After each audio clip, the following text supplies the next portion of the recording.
Hi, welcome back to Christine's Home Affairs. Today I think we're going to make the most simple project that we've done to date. One piece of fabric, we're going to make 2 zippered pouches. Admittedly it's not lined, but one piece of fabric, 2 pouches. So I'll give you a preview. This is one of them here.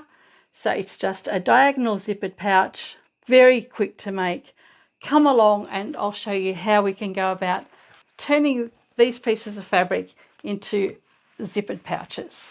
All right, the piece of fabric that I'm working with today, I think it's an outdoor furnishing fabric, so it's got a little bit of structure to it, and that's one of the reasons why I don't plan on lining this bag. I'm going to also make the same bags using this piece of upholstery fabric. It's just a lightweight furnishing fabric, just to give you an idea of how the 2 different fabrics will compare when you finished the little pouch. So one piece of fabric will make 2 of them, and again we're not lining this. What I have here is a piece of fabric that's 37 by 25 centimeters or 14.5 inches by 10, and this piece of fabric is the same width, but it's probably about an inch or so longer. Really doesn't matter what width you work with or what height you work with.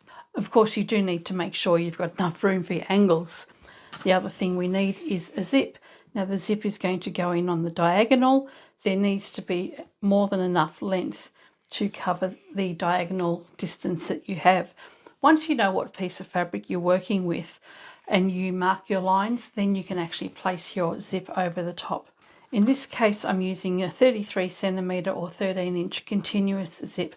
Now it does need to be a continuous zip because we only use one side of it, and we need to have 2 sliders so that we can make 2 bags.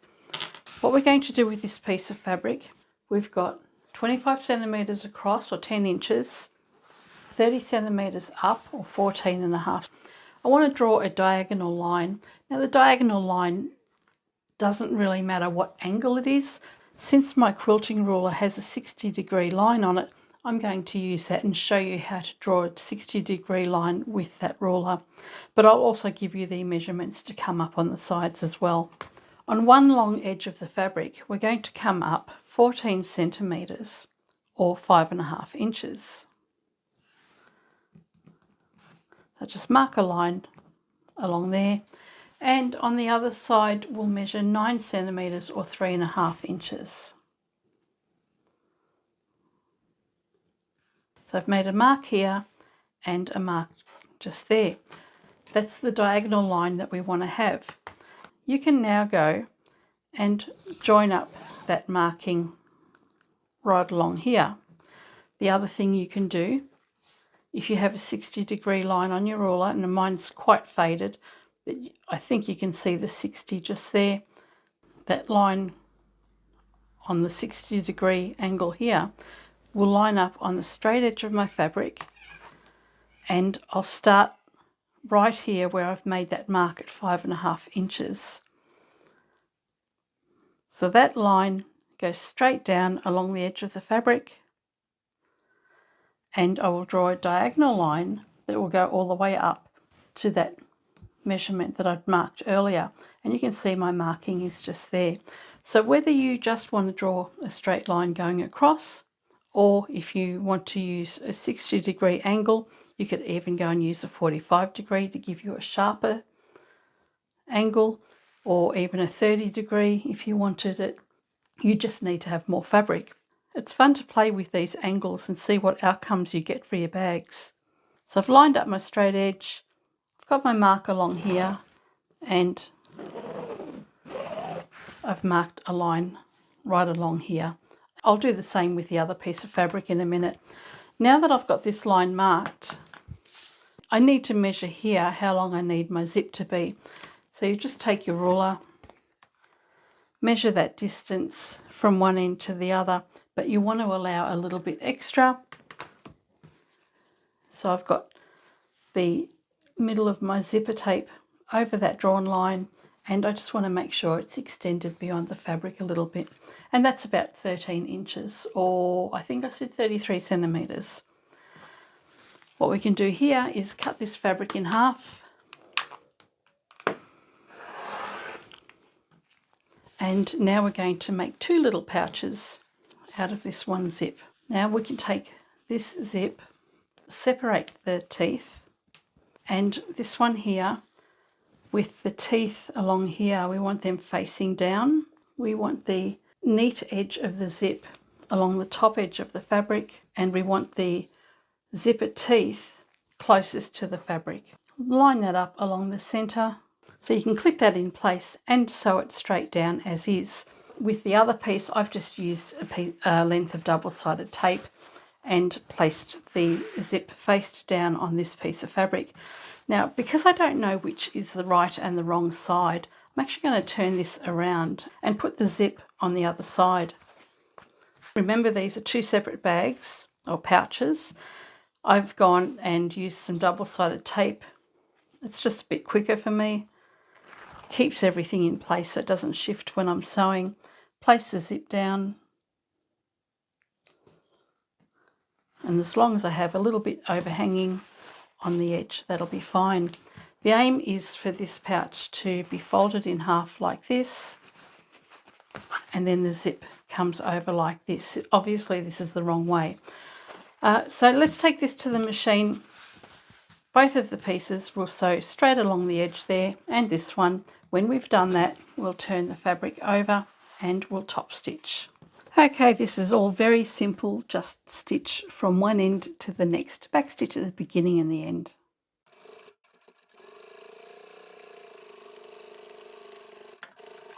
I'll grab the other one, it's going to be the shorter bag, do the same. And once you've done that, all you need to do is bring the zip to the back, fold those edges down, have them sitting nice and flat, and the zipper tape will follow behind the fabric, and then we can top stitch.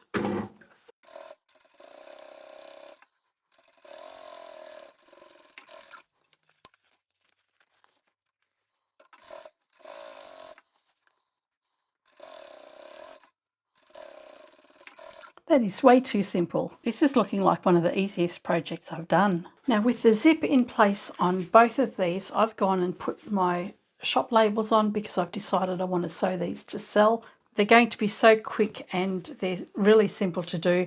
I think they'll be fantastic in the shop. So what I've done here is cut off a strip of fabric from another piece that's 1.5 inches or 4 centimetres wide. And what I'll do is fold that in half down the long edge, bring the raw edges in, and then I'll fold that in together and sew that down both long edges. I'll take this to the machine now and quickly go and do that for you. Wait right here. So I've gone and sewn one long strip, and I've cut that into 2 strips that are about 2 to 2.5 inches in length, which is about 5 to 7 centimetres. Okay, we have our tabs, our pouches, and a couple of sliders. What we're going to do now is bring the edges of the fabric together. So we've got the 2 side edges, and we'll just bring the top edge of the zip down to meet. So this one's going to be a short, stumpy little pouch, and line up this edge here so that it sits nice and even. It's not the end of the world if it's not even, because we can trim it back later. And then we're going to trim the edge of the zip to be the same size. It'll make it easier to get the slide on. Then with the curved edge facing you, place that over the top of the zipper teeth. Just let it sit on the edge there. Pop the other one in on the side next to it, and then push it in.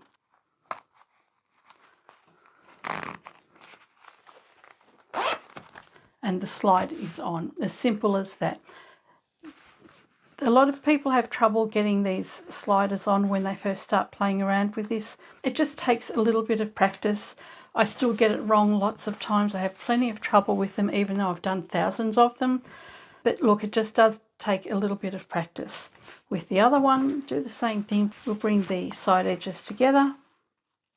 This one's going to have a different orientation because we've done the diagonal on opposite sides of our bag. So that's something to keep in mind when you are actually making these. So we've got that folded over to the edge. Bring this side of the zip, line that up, trim off the teeth so that they line up nice and evenly, and we'll put the slide on again.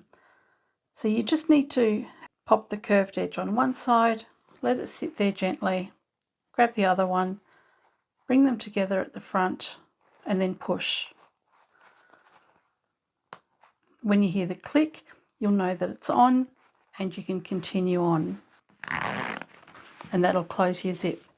The other thing that you can do until you get used to it is grab a flat surface, bring the edge of your zipper teeth together, line up the straight edges, place the slide on until you feel that resistance, grab the other one, put that on as well until you feel that resistance, put it down onto the table and hold onto the wiggly bit,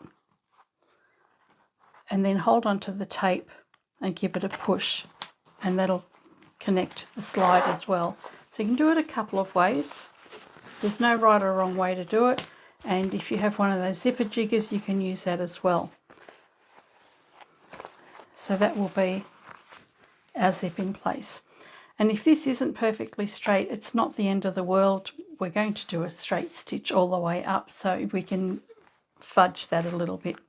Before we turn this inside out, I'm going to place a little tab just on the side of the bag. This fabric's a little bit thick for that. I'm going to place this tab closer to the top of the bag because I might want to hang it from something. I'm using a 12mm or 1/2 inch, and that will suit the width of this fabric perfectly. This fabric's probably a bit tight. If you only have the bigger ones, then cut your strips bigger so that they will actually fit evenly across here.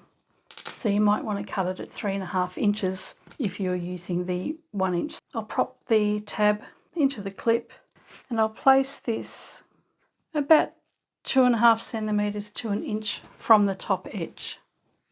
And I'll do the same for the other one.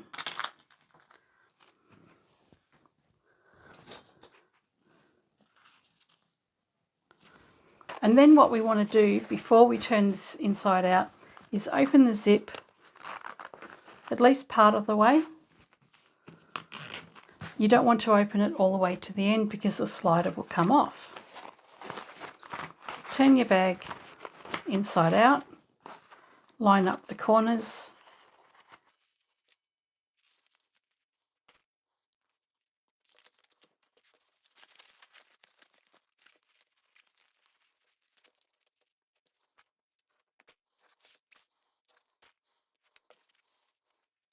now we can go and sew this along the bottom edge and up the side. We'll do that for both of them. You can see I've got a lot of frayed edges here. I'll use my overlocker and just tidy up those edges. If you have an overlocker or a serger, you can do that. If not, then you can just zigzag to neaten the edges if your fabric frays. And all we need to do is back stitch at the beginning. I'll come to the corner, I'll back stitch a couple of stitches, come forward and do the same as I come around the corner just to reinforce those points. I'm starting on the bottom edge because there's less bulk. I'll wait until the end before I sew that little tag in place. So as I come to the corner here, I'll back stitch a couple of stitches. Oops. Come forward again, then I'll turn my work. I'll go forward a couple of stitches, back again, and then continue on. When I get to the area where my zipper teeth are, I always like to reinforce that, so I'll go forward, back and forward.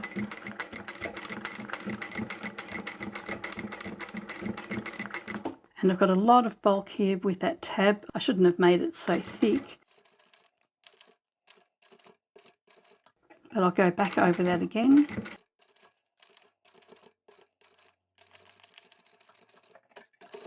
And that's finished. And we'll do the same with the little one.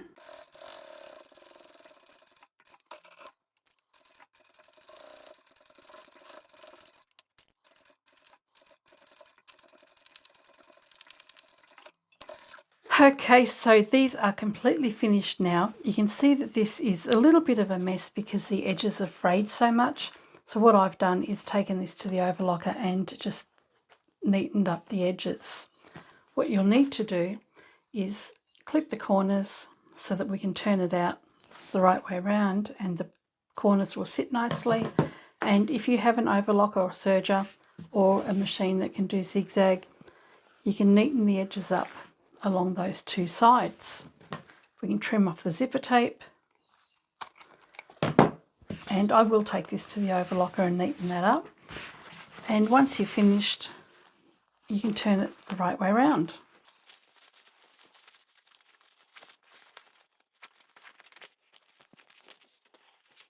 And once you're happy with your corners, close up the bag. So there we have it, two little diagonal pouches from one piece of fabric. I've used the reverse for that one. I still don't know which is the right and wrong way. I think this is the right way and that's the wrong way, but I like that colour better. And one side of a zip, and you have a nifty little pouch to put your glasses in if you want to. This is quite big, but you can also use this as a handy little pencil pouch. I love that. And this one here can be used as a coin pouch. Put your lipsticks in there, a little bit of makeup, some toiletries. These two have been done with that, I think it was the outdoor fabric, whereas these have been made with upholstery fabric, but it's a lightweight. Again, they're unlined, but it's nice, lightweight, floppy. And I think they've turned out really nicely. These two here are made from one piece of fabric, and I actually did the 60-degree line exactly down the centre of the fabric, and that gave me two equal pieces so that I could get the same size bags. Whereas this one here was made out of the one piece of fabric, which I hadn't centred. So I promised you an easy video, didn't I? And wasn't I right? So here they are, a couple of little zippered pouches. This is just a lightweight upholstery fabric, and this was the outdoor furnishing fabric. You can make these in any size that you like. A lot of people may not like the unlined version, so if you want me to do this in a lined version, I'm more than happy to do that. I can make that my next video or the one after. It's almost as easy to do a lined version of these, then you don't have those frayed edges on the inside. You've still got exactly the same zipper technique, just an extra piece of fabric so that it's much neater on the inside. If you do decide that you want me to do this in a lined version, then I might make it bigger so that it's suitable for a tablet or an iPad, something like that. But these ones are a great one. You can put your glasses in there. It's a perfect size for pencils and pens. The little one or even a smaller one would be great just as a little coin pouch. And with the addition of the swivel clips on the side with the tabs, you can hang these anywhere. You can even put a little wristlet strap on there, carry a mobile phone. They'll be perfect. Because they're so quick to make, I'm going to try these unlined version in the shop for $10 each. I'll see how they go, and if I do end up making lined bags, I'll probably sell those for $15 if I make them in this size. If I do something a little bit bigger, they may be about $20 to $25. Just depends on how they turn out. But I think for these ones here, I've got lots of little pieces of fabric to use. It's a great way just to get two bags out of one piece of fabric. I think these ones should be a winner. I mean, I need more stock in the shop, right? I hope you've enjoyed this video, and I shall catch you next time. Bye for now.